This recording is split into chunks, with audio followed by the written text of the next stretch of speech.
En el nombre del Padre, y del Hijo, y del Espíritu Santo. Amén. Dios te salve María, llena eres de gracia, el Señor es contigo. Bendita tú eres entre todas las mujeres, y bendito es el fruto de tu vientre, Jesús. Santa María, Madre de Dios, ruega por nosotros pecadores, ahora y en la hora de nuestra muerte. Amén. Amén. San José, Ruega por nosotros. Ruega por nosotros. San Juan Diego, Ruega por nosotros. en nombre del Padre, y del Hijo, y del Espíritu Santo. Amén. Amén. En esta segunda charla que tengo la suerte de dar, ¿no? Sobre la persona humana, quiero presentarles dos libros y después leer alguna parte. Continuando con la anterior que ya vimos la ejercitación, ¿no? Sobre persona humana de Soledad Mariana, del padre Bernardo Olivera. Ahora voy a presentar un libro también del padre Bernardo Olivera, que es de antropología, ¿no? O sea, sobre el ser humano, que se llama Conócete a ti mismo. Y es de la editorial Talitacum, es Talitacum Ediciones. Se los muestro, se los muestro. Se llama Conócete a ti mismo, Talitacum Ediciones. En todas las librerías católicas se consigue. Lo tengo. Es un libro que, si se quiere, es largo, intenso, son 300 páginas y es muy intenso por su riqueza doctrinal y por su exposición. Pero al mismo tiempo, como después les voy a contar, y las razones que después les voy a contar, ustedes pueden leer un capítulo nomás, o medio capítulo nomás de cualquiera de los capítulos. Después les voy a explicar por qué. Y se comprende perfectamente medio capítulo o un capítulo. Así que es una cosa de fácil lectura, porque uno puede leer medio capítulo o un capítulo. Y si después tiene los deseos de hacerlo, puede leerlo todo y tiene una visión general, ¿no es cierto?, del ser humano en esta presentación. Después vamos a hablar de este libro. Y el segundo libro que quiero presentar, que ya lo presenté la otra vez también, es un documento de la Iglesia, recién salido, se llama Dignitas Infinita. Dignitas Infinita. Es un libro, un documento, este sí que es corto, es de 60 páginas nomás, que sacó hace 3 meses el Dicasterio para la Doctrina de la Fe, o sea, la Santa Sede, y le puso su ok, su visto bueno el Papa Francisco el 25 de marzo pasado, de este año 2024. O sea, tiene 3 meses. Y este libro, este documento es muy oportuno, yo diría, oportuno, porque qué bien nos hace escuchar a todos nosotros y a toda persona de buena voluntad quién es el ser humano, quién es el ser humano y la dignidad, como dice el título, lo dice en latín, dignitas infinitas, una dignidad infinita de todo ser humano. Miren, para presentar este documento, déjenme leer el primer párrafo, porque en el primer párrafo es muy feliz, es muy luminoso. Miren cómo este documento, Dignitas Infinita, empieza en su primer párrafo.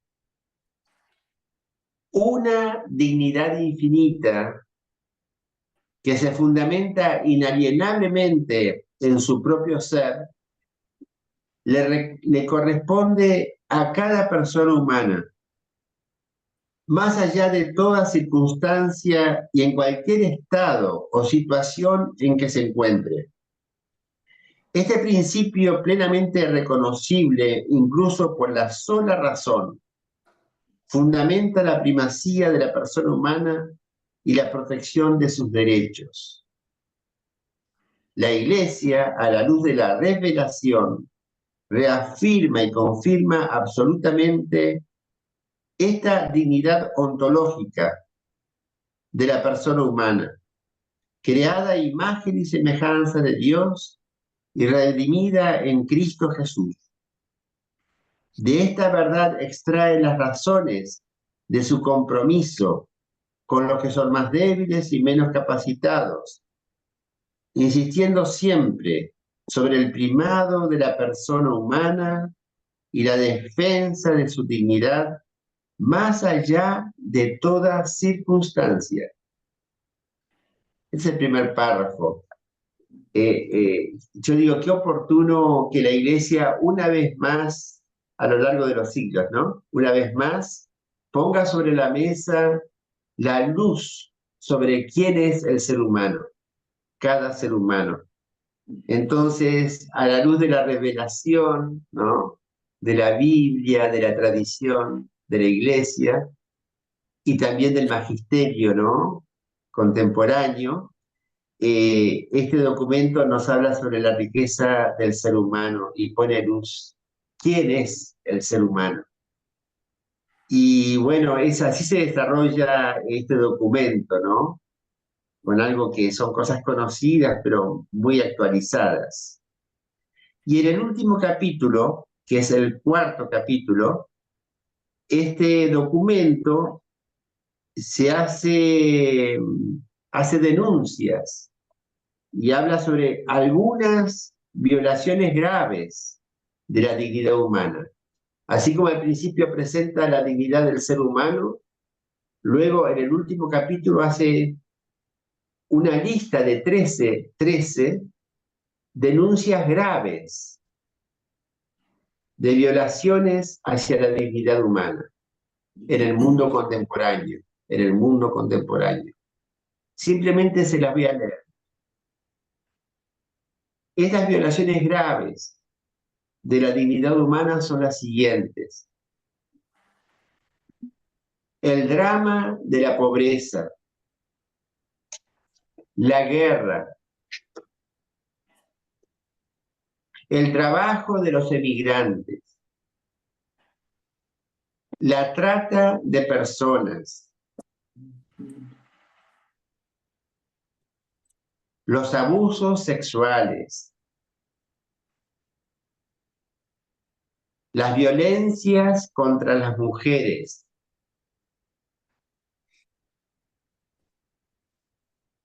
el aborto, la maternidad subrogada, la eutanasia y el suicidio asistido, el descarte de las personas con discapacidad, la teoría de género, el cambio de sexo, la violencia digital. Esos son 13 aspectos, puntos, temas que la Iglesia denuncia como violaciones graves hacia la dignidad humana en el mundo contemporáneo. Como les digo, es un documento fácil de leer porque está escrito de una manera sencilla, para nada difícil, y también se consigue en las librerías católicas, y es muy oportuno tenerlo, muy oportuno, porque con tanta confusión que hay en la sociedad, qué bueno tener luz. Y si hay algo que la Iglesia aporta o quiere aportar, ¿no es cierto? Siempre es la luz, ¿no? Luz para la gente, ¿no? Luz para la gente, Lumen Gentium, ¿no? Esa es la Iglesia, luz para la gente. La luz de Cristo ofrecida por la Iglesia siempre, ¿no es cierto? Bueno, este es el documento que les recomiendo, ¿no? Dignitas Infinitas. Y volviendo al primer libro que les presenté hoy, Conócete a ti mismo, del padre Bernardo Olivera, de Talitacum Ediciones, que también se consiguen en las librerías católicas. Parezco un vendedor de libros, pero lo hago con un interés muy preciso, que es que nos enriquezcamos todos nosotros, cristianos, cristianas, personas de buena voluntad, sobre una mirada sana sobre el ser humano, porque las no sanas las tenemos en los medios de comunicación y en la vida cotidiana, la confusión. Pero qué bueno hay luz. La luz disipa las tinieblas, la luz disipa las tinieblas. Feliz luz que tenemos sobre el ser humano. Miren, ¿por qué yo digo que este libro se puede leer en partes? Una parte y nada más, por ejemplo. Hay alguna parte que me interesa más, porque el autor, Bernardo, dice que lo escribió usando formas literarias antiguas, muy antiguas, de la Edad Media y de la vida monástica, y usa dos géneros literarios. Uno se llama el género literario del espejo, el espejo, espejo de algo. Por ejemplo, de teorías, de argumentos, de doctrinas, o de ejemplos de santos, o enseñanza de doctores de la iglesia. Y en última instancia, el gran espejo es el mismo Dios, porque como somos imágenes de Dios, Él es nuestro espejo por excelencia, y por supuesto Jesucristo. Entonces, en ese espejo nosotros aprendemos, en ese espejo nosotros tenemos ejemplos, y en ese ejemplo también vemos nuestras falencias, porque cuando uno se ve en el espejo también ve las falencias de uno, ¿no? Entonces, era un método muy conocido en el mundo monástico del medioevo. Y Bernardo eh, se aprovecha de este método tan rico para escribir este libro. Y el otro género literario que usa en este libro es el de las sentencias, sentencias. Y las sentencias son como dichos de sabiduría, ¿no? Y existenciales, vivenciales.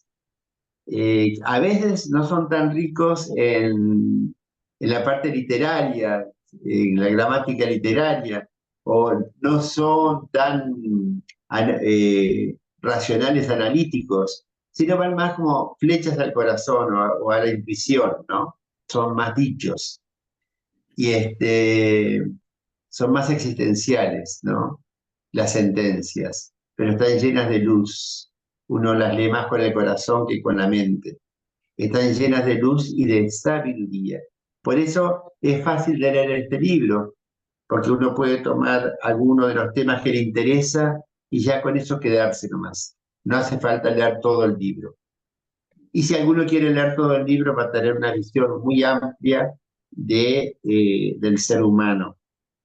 Miren, quiero decirles también los títulos nomás de los capítulos. También son 13 capítulos. El capítulo 1 es Trinidad e imagen, imagen de Dios. El segundo capítulo es persona e interpersonalidad. El tercer capítulo es cuerpo y alma, cómo somos una unidad, cuerpo y alma. El cuarto, inteligencia, voluntad y libertad, facultades del alma. El quinto, deseo y afectividad.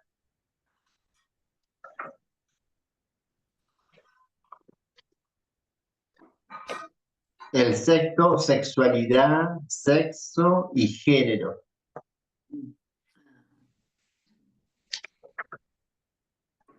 El séptimo, amor, amistad y enamoramiento. El octavo, púdicos y castos. O sea, es ser lo púdico, ser púdico uno mismo y la castidad, ¿no?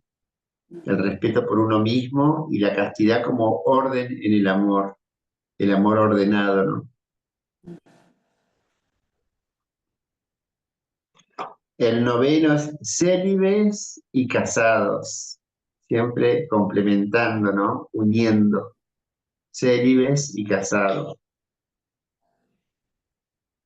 El décimo es sociables, comunitarios y comunicativos.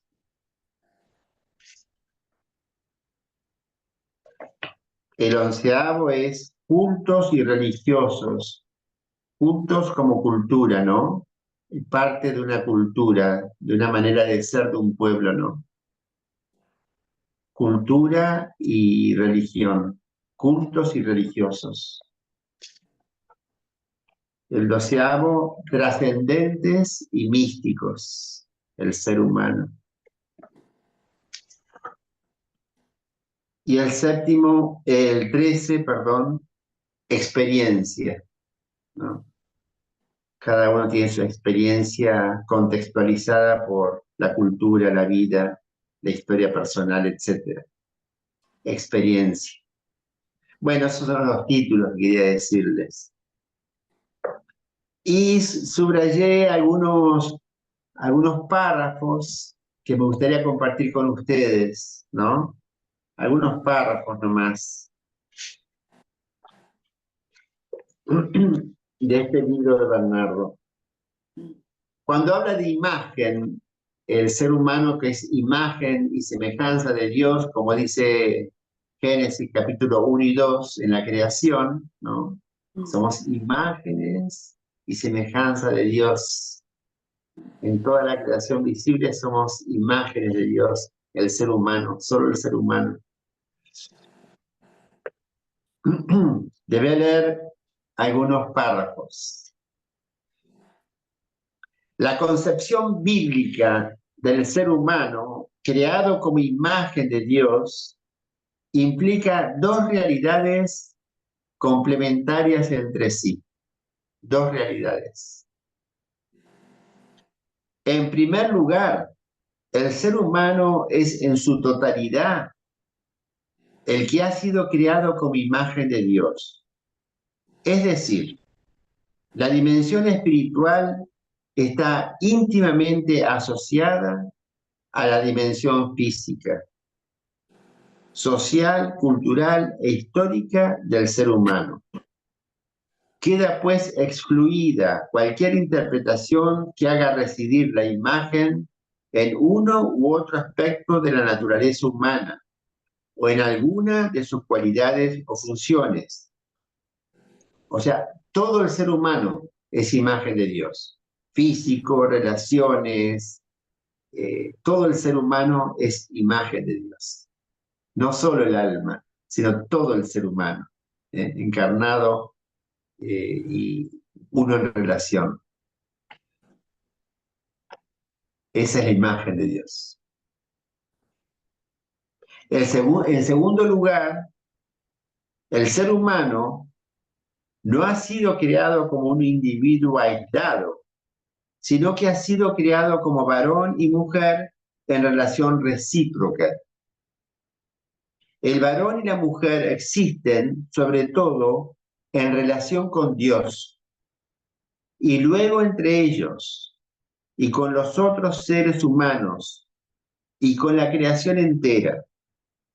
Es decir, el hombre y la mujer son personas o seres relacionales. El carácter básicamente relacional de la imagen de Dios es una estructura ontológica o del orden del ser y es asimismo fundamento del ejercicio de la libertad y de la responsabilidad.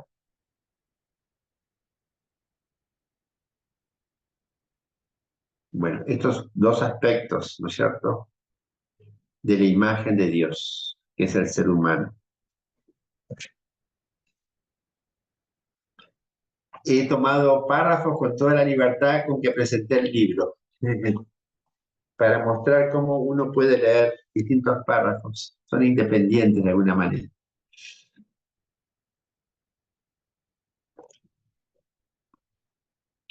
La mujer y el varón son imágenes de Dios, tanto en la diversidad sexuada cuanto en la igualdad personal. Cuanto en la igualdad personal. Y aún más, podemos también decir que el dinamismo de reciprocidad que vivifica en nosotros, de la pareja humana, es imagen de Dios. Por este motivo, el varón y la mujer gozan de la misma dignidad y valor. En nosotros de la pareja es imagen de Dios. La igualdad personal y la diferencia sexual entre el varón y la mujer remiten al misterio de la Trinidad. En la Trinidad se da la máxima diferencia en el seno de una identidad absoluta. La mujer es otra para el varón, al igual que el varón es otro para la mujer. Esta diferencia irreductible remite a la diferencia entre las personas divinas. Al mismo tiempo que diferentes, la mujer y el varón son por igual personas humanas, así como en Dios existe una sola naturaleza divina. Aún más, la diferencia sexuada de una y otro es el signo más radical del totalmente otro, Dios.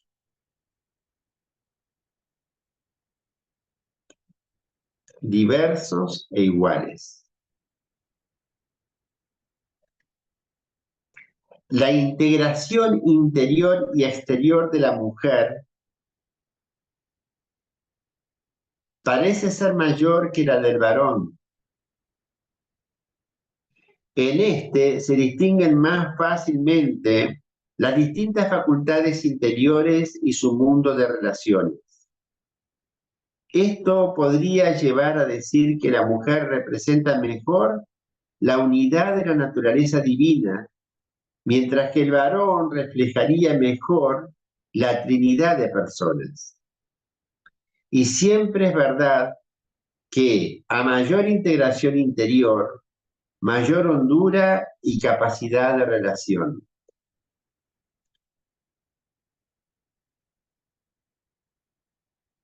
O sea, como empieza la frase es así: la integración interior y exterior de la mujer parece ser mayor que la del varón. Así empieza este párrafo.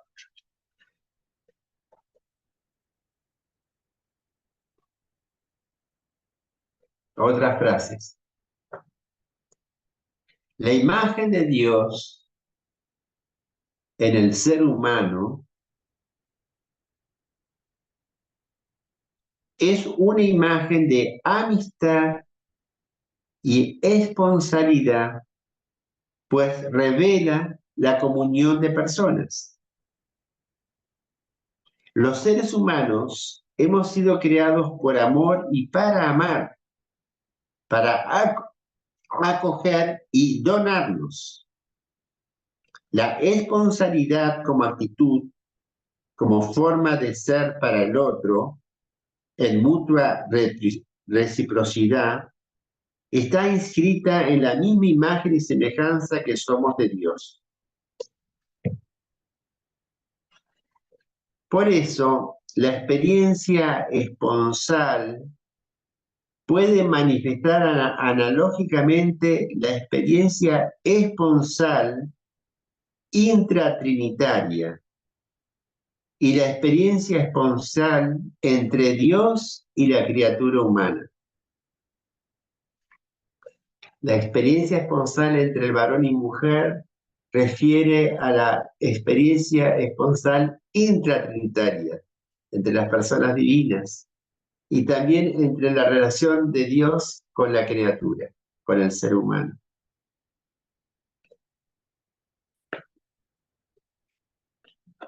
Como la fuente, ¿no?, de la responsabilidad, así también como de la amistad.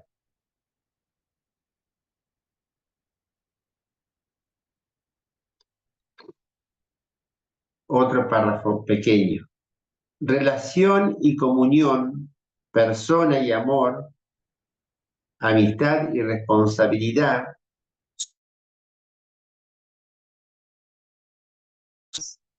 de la imagen de Dios en la criatura humana, creada por el Dios trino y uno.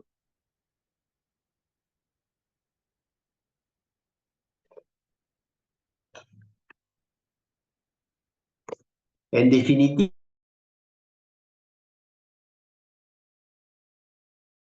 básicos, porque deseaba que una persona divina se hiciera hombre, y para que los seres humanos pudiéramos llegar a ser dioses. Dioses con minúscula, ¿no? O sea, divinos. Divinos en Dios. Uno con Dios. Comunión Joaquín, plena. podés repetir esa frase? Porque no sé por qué, yo no lo escuché la primera parte, no sé si todos tuvieron esa Muy experiencia que bien, de golpe desapareció muy tu bien. voz. En definitiva, la Trinidad nos creó a su imagen por dos motivos básicos. Porque deseaba que una persona divina se hiciera hombre, y para que los seres humanos pudiéramos llegar a ser dioses.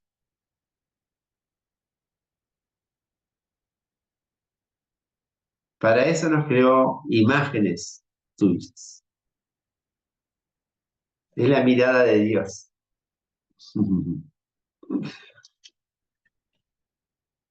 Esto da para mucho, ¿no? Pero bueno, lo dejamos ahí. Está acá en el libro para profundizar. Sí, sí, sí. Ahora voy a saltar a otros temas, porque este libro se puede saltar, así que como ya les dije, me voy al capítulo 10, del 1 al 10, así que imagínense, porque me parece interesante, bueno, todo es interesante, pero les leo estos. Ahora de pronto estamos en la dimensión comunitaria, ¿eh? Unas palabras sobre el ser humano como ser comunitario, comunidad.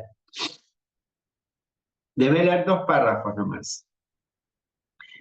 El cristianismo tiene una concepción muy clara sobre la realidad familiar, de la íntima comunión de vida y amor conyugal entre un hombre y una mujer. Nace la comunidad familiar.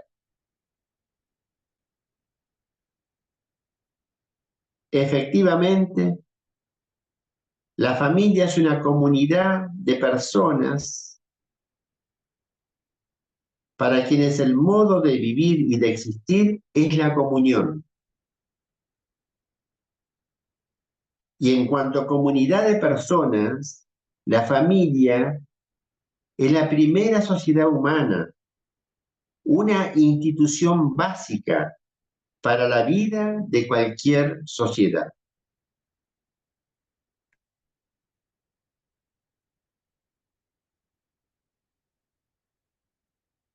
Otro párrafo. La familia es una comunión de personas, imagen de la comunión entre el Padre, el Hijo y el Espíritu Santo en el seno de la Trinidad. Su actividad creadora y educativa es reflejo de la obra creadora de Dios.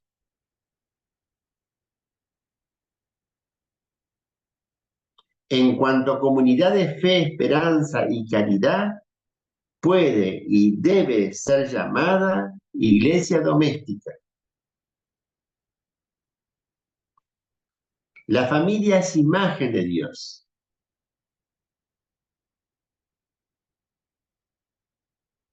el cual en su misterio más íntimo y hondo no vive en solitariedad, sino que es una familia. En este sentido, la familia es una alianza de personas a la que se llega por vocación amorosa del Padre Dios, que invita a los esposos a formar una comunidad de vida y amor,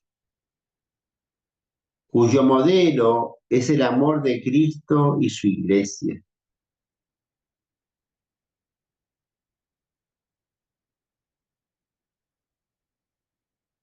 Vocación a ser familia.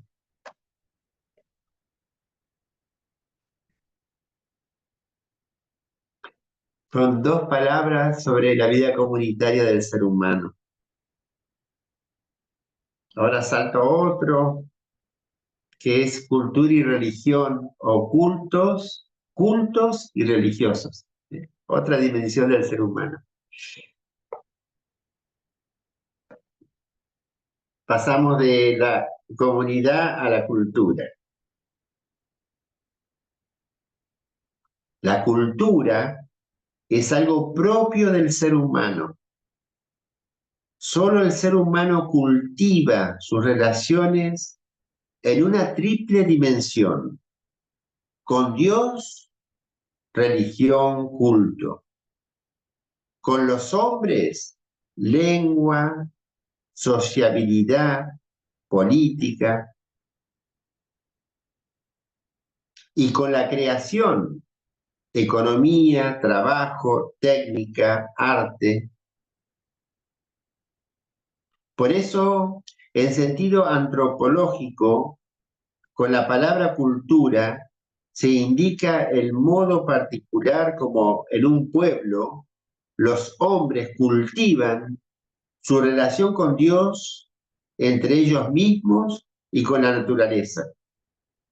De este modo podemos llegar a un nivel de vida verdadera y plenamente humana. Relación con Dios, entre los hombres y con la naturaleza. Eso hace a la cultura de un pueblo.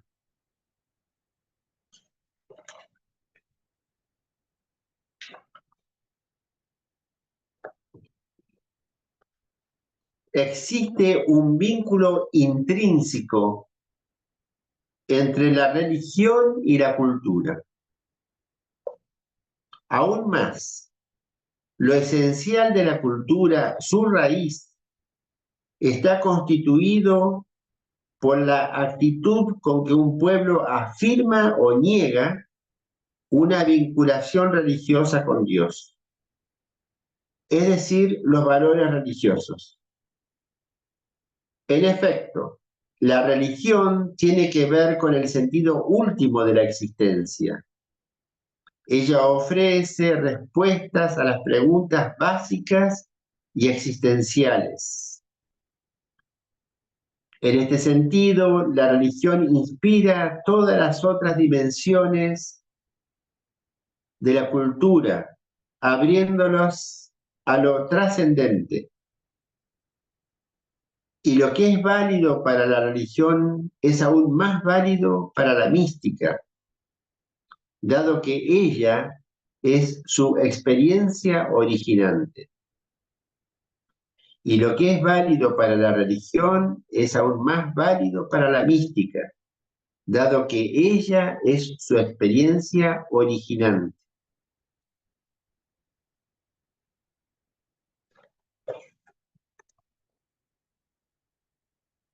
Esto es sobre cultura y religión.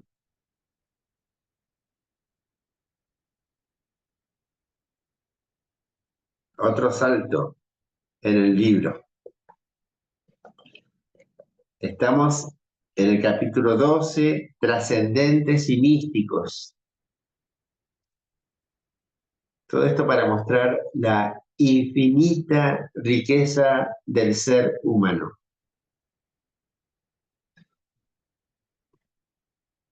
En todas las grandes religiones históricas, hinduismo, budismo, taoísmo, judaísmo, islamismo, cristianismo. Existe un tipo de conocimiento interior, inmediato o experimental, del absoluto o Dios, contrapuesto al conocimiento racional. Este peculiar tipo de conocimiento puede considerarse como el componente místico. En consecuencia, podemos decir que la mística es la experiencia interior inmediata y fruitiva de la unión de nuestra hondura personal con el todo, el absoluto, lo divino, el espíritu o Dios. Encuentro interior unitivo de una persona con la infinitud divina, que lo fundamenta tanto a él cuanto a toda la realidad.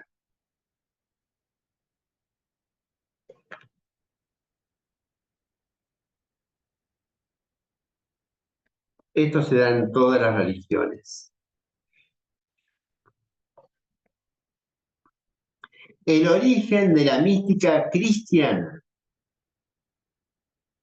reside en Jesucristo mismo, el primer místico cristiano.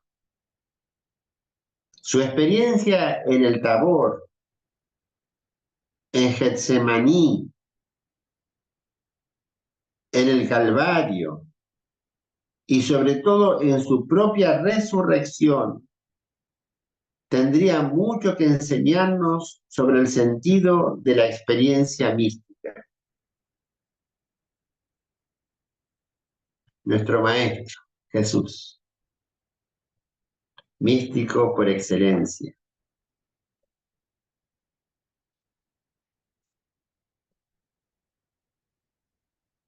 Sigo.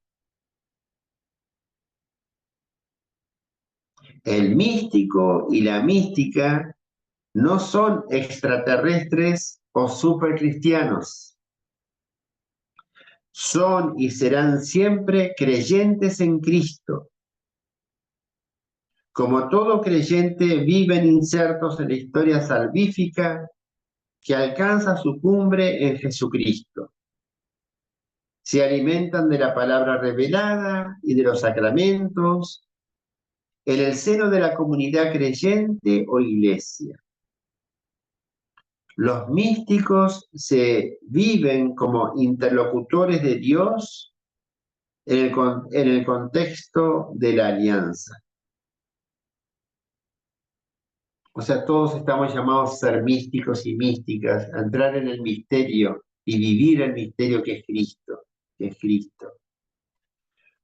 Entonces no somos extraterrestres, sino con los pies bien en la tierra, siguiendo las huellas de Jesús el Maestro.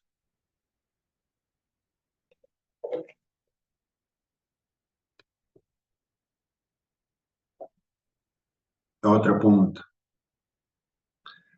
La experiencia mística cristiana encuentra su cauce cotidiano en la experiencia litúrgica, simbólica y sacramental de la Iglesia. En la celebración litúrgica, sobre todo en la Eucaristía, se celebra la nueva y eterna alianza de amor de Dios con la humanidad y el cosmos. La celebración es lugar privilegiado de nuestra experiencia comunitaria y mística del Dios Trinidad. La objetividad del rito sacramental nos protege de cualquier misticismo esotérico, ilusión mágica y descuelgue de la historia humana. La liturgia, la Eucaristía por excelencia, es algo bien encarnado y bien universal, y con lenguaje común y universal, que nos encarna en la historia y nos compromete con la historia, con el cambio de la historia. Como se diría, con el compromiso social también. Si no, no sería verdadera liturgia cristiana.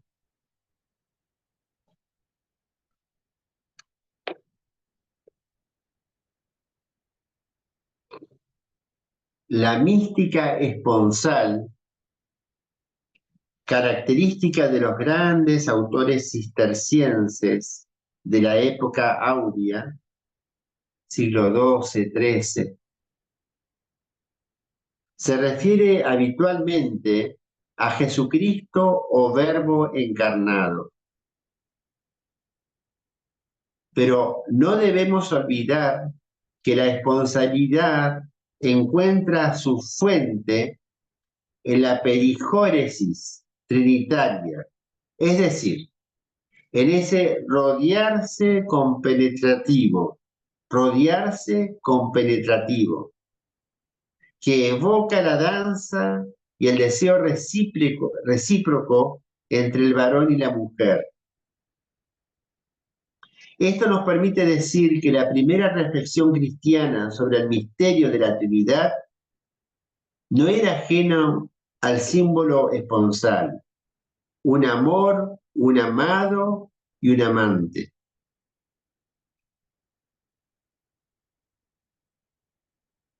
Es como dice que es un rodearse compenetrativo entre las personas divinas. Un amor, un amado y un amante. La Trinidad. Y nosotros somos imágenes de la Trinidad. Todo esto es como evocativo, nos hace pensar, ¿no? Para ahondar. El Espíritu Santo, el cual es para los cistercienses el vínculo, beso y abrazo en el seno de la Trinidad, dinamiza nuestro amor y nos hace entrar en la perijóresis trinitaria. Se cumplen así las palabras de Jesús. Vendremos a Él y habitaremos en Él. Mutua interpenetración. Vendremos. Mutua habitación. Habitaremos. Como tú y yo somos uno. Así ellos son uno en nosotros. Por pura gracia, según lo que en Dios es por naturaleza. Esta compenetración dinámica de las personas divinas nos la regala Dios a nosotros. Somos imágenes suyas. Y al mismo tiempo nos hace partícipe de ellas, porque nos hace uno con ellos. Cristo nos abrió las puertas de la intimidad trinitaria. Somos hijos en el Hijo. Somos hijos e hijas en el Hijo, en el Verbo de Dios. Y participamos de la vida intratrinitaria. No solo como criaturas creador, sino Cristo nos vino a redimir y a elevar. Y cuando nos eleva Cristo, nos abre las puertas de la intimidad trinitaria. Y participamos de ese misterio, que es la vida de Dios en su intimidad, entre las personas divinas, de las cuales somos imágenes. Hijos en el Hijo. Y una última pequeña. El deseo humano y personal de Dios está llamado a convertirse en oración. Orar es arder en deseos del Señor.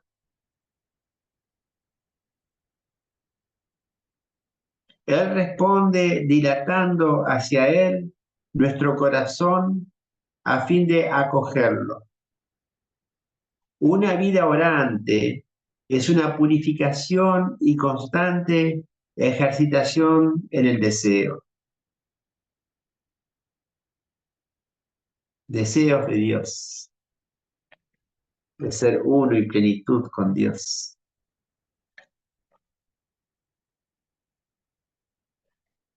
Ese era el anteúltimo, ahora viene el último. La responsabilidad mística en el Espíritu del Señor suele desplegarse en maternidad y paternidad místicas. Se participa así de la fecundidad divina de Dios Padre, Madre. Se engendra a Cristo en otros y se lo abraza como hijo en uno mismo.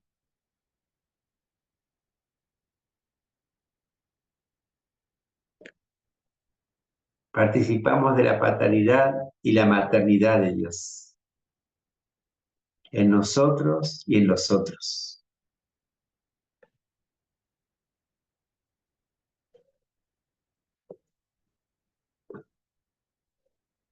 Hay tanta riqueza que lo dejo ahí. Y vuelvo al documento de la iglesia. Quiero decir unas palabritas porque bueno, los dos son riquísimos, ¿no es cierto? Pero bueno, ahora me quiero ir también un poquito al documento, que es actual y es para todos, y es bueno darlo a conocer, porque hay mucha necesidad de esta luz antropológica, diríamos, de quién es el ser humano, ¿no? Algo de siempre puesto sobre la mesa, ¿no? Que hace tanta falta. Miren, el capítulo 2 de este documento de la Iglesia se llama La Iglesia anuncia, promueve y se hace garante de la dignidad humana. Si me tienen un poco de paciencia, sigo leyendo.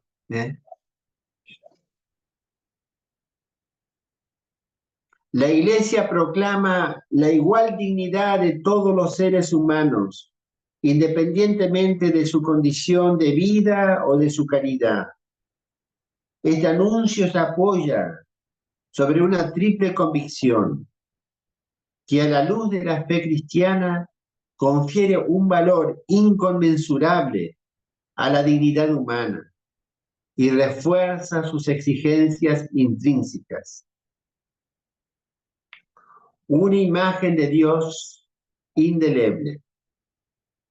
Antes que nada, según la revelación, la dignidad del ser humano proviene del amor de su Creador, que ha impreso en él los rasgos indelebles de su imagen, llamándolo a conocerlo, a amarlo y a vivir en una relación de alianza con Dios mismo y de fraternidad, justicia y paz con todos los demás hombres y mujeres. En esta visión, la dignidad se refiere no solo al alma, sino a la persona como unidad inseparable, como ya vimos antes, y por tanto también inherente a su cuerpo, que a su manera participa del ser imagen de Dios, de la persona humana, y está llamado también a compartir la gloria del alma en la bienaventuranza divina.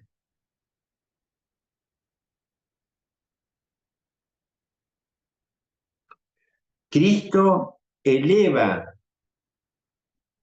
la dignidad del hombre, la sana y la eleva. Una segunda convicción, esa era la primera convicción. Ahora, una segunda convicción procede del hecho que la dignidad de la persona humana se reveló en su plenitud cuando el Padre envió su Hijo, que asumió plenamente la existencia humana. El Hijo de Dios, en el misterio de la encarnación, confirmó la dignidad del cuerpo y del alma que constituyen el ser humano, Así, al unirse en cierto modo a cada ser humano por su encarnación, Jesucristo confirmó que todo ser humano posee una dignidad inestimable por el mero hecho de pertenecer a la misma comunidad humana y que esta dignidad no puede perderse jamás, proclamando que el reino de Dios pertenece a los pobres, a los humildes, a quienes son despreciados, a los que sufren en el cuerpo y en el espíritu, curando todo tipo de enfermedades y dolencias, incluso las más deshumanizadoras como la lepra,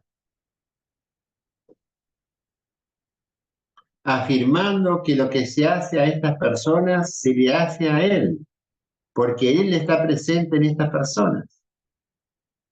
Jesús aportó la gran novedad del reconocimiento de la dignidad de toda persona y también y sobre todo de aquellas personas que eran calificadas de indignas. Este nuevo principio de la historia humana por el que el ser humano es más digno de respeto y amor, cuanto más débil, miserable y sufriente, hasta el punto de perder la propia figura humana, ha cambiado la faz del mundo, dando lugar a instituciones que se ocupan de personas en condiciones inhumanas, los neonatos abandonados, los huérfanos, los ancianos en soledad, los enfermos mentales, personas con enfermedades incurables o graves malformaciones, y aquellos que viven en la calle.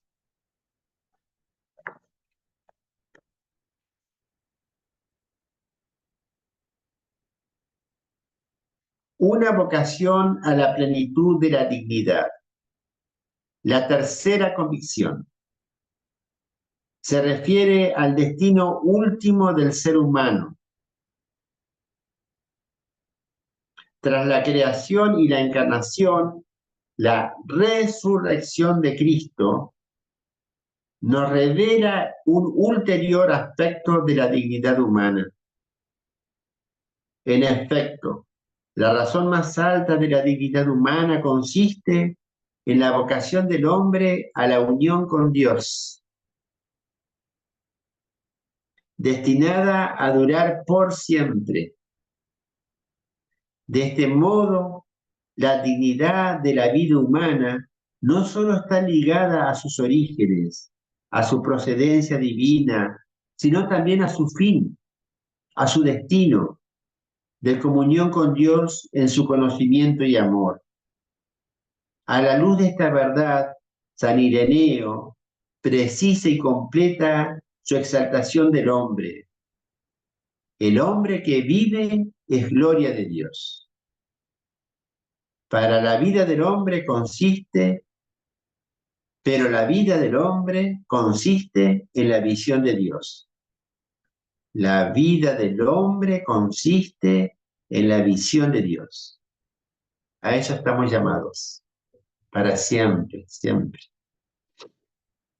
Por consiguiente, la Iglesia cree y afirma que todos los seres humanos creados a imagen y semejanza de Dios y recreados en el Hijo hecho hombre, crucificado y resucitado, están llamados a crecer bajo la acción del Espíritu Santo para reflejar la gloria del Padre en aquella misma imagen, participando de la vida eterna.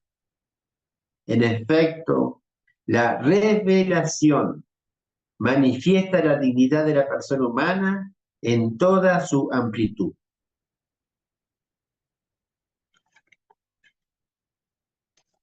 Y ahora les voy a leer un último párrafo,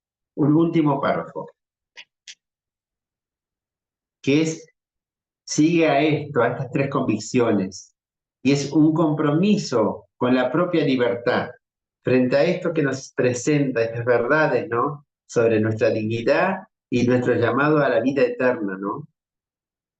¿Cuál es el compromiso de nuestra libertad?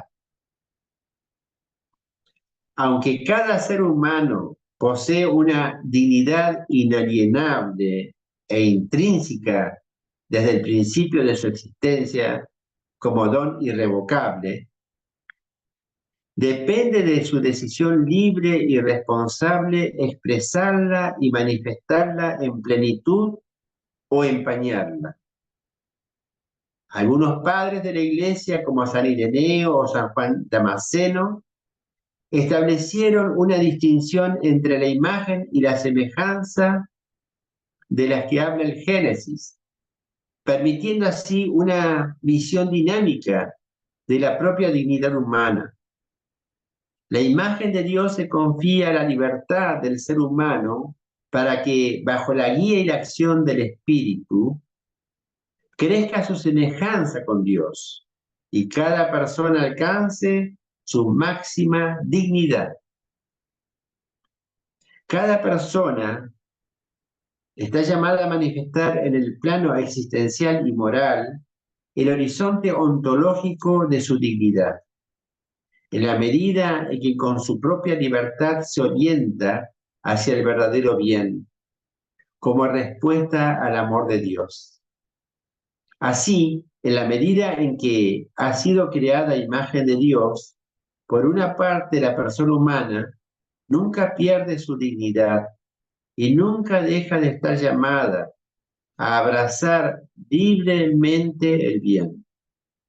Por otra parte, en la medida que la persona humana responde al bien, su dignidad puede manifestarse, crecer y madurar libre, dinámica y progresivamente. Esto significa que también el ser humano debe esforzarse por vivir a la altura de su dignidad. Se comprende entonces en qué sentido el pecado puede herir y ensombrecer la dignidad humana, como acto contrario a ella, pero al mismo tiempo que nunca puede borrar el hecho que el ser humano ha sido creado a imagen de Dios.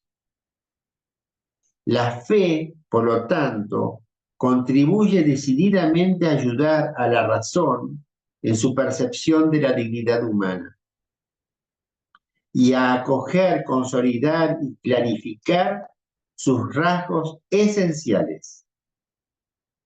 Como ha señalado Benedicto XVI, sin la ayuda correctora de la religión, la razón puede ser también presa de distorsiones, como cuando es manipulada por las ideologías o se aplica de forma parcial en detrimento de la consideración plena de la dignidad de la persona humana.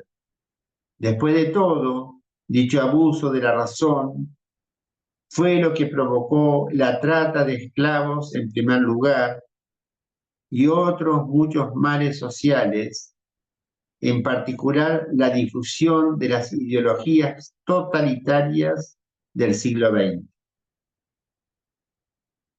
O sea, la religión nos ayuda y da luz a la razón para orientarnos bien hacia el bien y para no caer en falsas concepciones del ser humano y de la sociedad y abusos del ser humano y de la sociedad que son los totalitarismos, como fue antes la esclavitud y en el siglo XX son los totalitarismos que hemos conocido, ¿no es cierto?, del siglo XX. Entonces, qué importante cómo la revelación divina ayuda e ilumina la razón.